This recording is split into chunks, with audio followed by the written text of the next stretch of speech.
That was amazing description in chapter 1. I cannot wait to read further. Chapter 2. About 4 months earlier, September 19th, 1887, Prairie Creek, Dakota Territory, 7:45 a.m.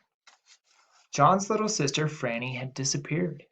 She and John were on their way to the schoolhouse.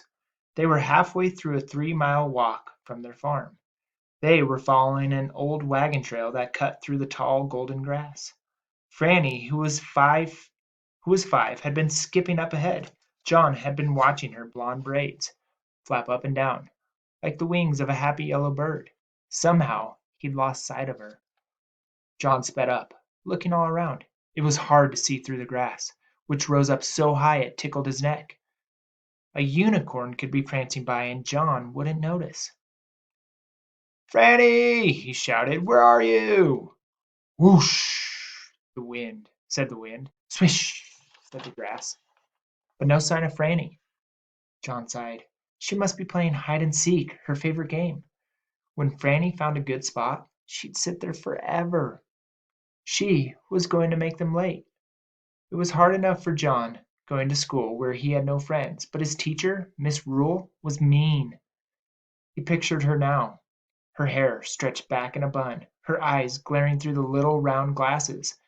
She was young, and barely 5 feet tall, but she ruled over the schoolhouse like a Civil War general. John had never once seen her smile. When kids were late, Miss Rule would make them stand for recess and memorize some boring poem. Torture! "Franny!" Johnny shouted. He stood up on his tiptoes, peered through the distance. All he could see in any direction was wide open prairie.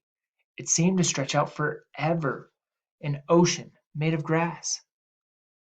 He still couldn't get used to it all this empty land. John and Franny and their parents had moved here, to Dakota, about a year ago, from Chicago. It wasn't John's idea. He'd been happy living in the city.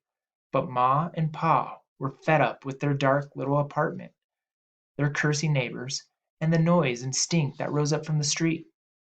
For years Ma and Pa had been talking about moving out west and buying a farm, but John had always figured that it was just a crazy dream, like John wishing for that he could be a pitcher for the Chicago White Stockings, his favorite baseball team.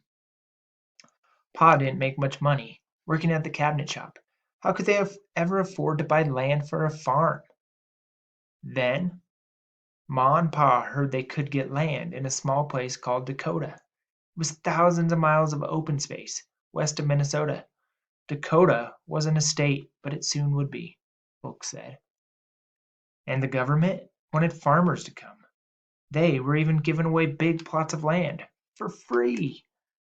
All you had to do was build a farm and stay for 5 years. Then the land was yours forever. For Ma and Pa, it was a dream come true. "We're heading west," Pa boomed.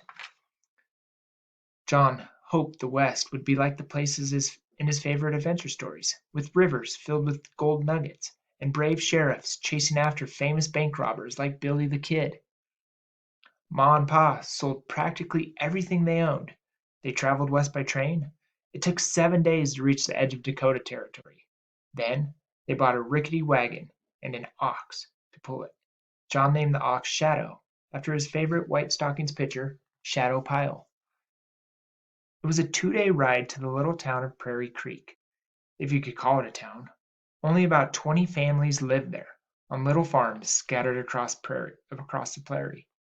The main street was a dusty strip of dirt with a general store on one side, and a hardware store and a tiny hotel on the other. John's family settled on a 160-acre piece of land about 2 miles outside of town.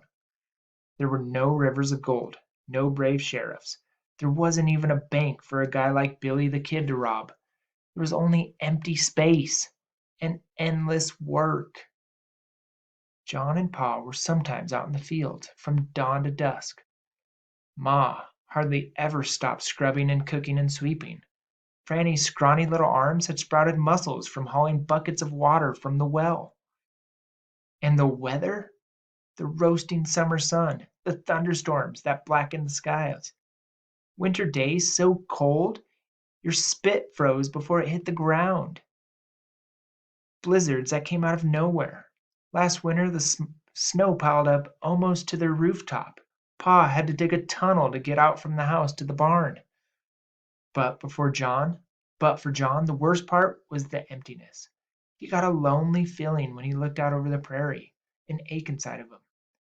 It felt like a cold wind blowing right through his chest. John didn't belong here. He felt stranded in the middle of nowhere. And now Mrs. Rule was going to punish him for being late. Franny! But wait, what if Franny wasn't playing a game? She could have wandered too far into the grass and gotten lost. Last year a little boy from town disappeared. One minute he'd been chasing jackrabbits behind his family's house, the next he vanished. John and Pa joined the big search, but the poor kid was never found. It was like a prairie had opened its grassy jaws and swallowed him whole. John cupped his hands around his mouth and yelled at the top of his lungs, "Franny!" The grass swished, the wind moaned, a flock of geese honked across the bright blue sky, but no signs of Franny.